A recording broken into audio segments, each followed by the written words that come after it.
غزہ پر حالیہ اسرائیلی حملوں کے بعد ایک قابل ذکر رجحان ابھر رہا ہے، کیونکہ نوجوان امریکی خواتین نہ صرف اسلام قبول کر رہی ہیں بلکہ ٹک ٹاک جیسے مقبول پلیٹ فارمز پر شیئر کیے گئے مختصر ویڈیو پیغامات کے ذریعے عوامی طور پر اپنی مذہبی تبدیلی کا اعلان بھی کر رہی ہیں۔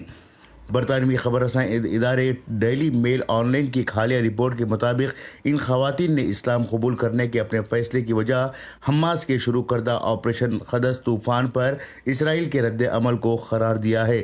جاری تنازع نے متعدد مغربی خواتین کو اپنی مذہبی وابستگیوں کا ازسر نو جائزہ لینے پر اکسایا ہے۔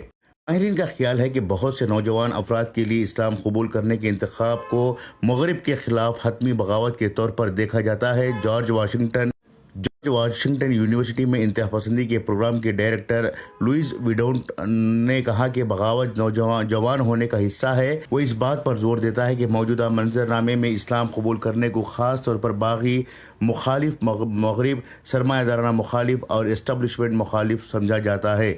بیورو رپورٹ، انقلاب نیوز، نئی دہلی۔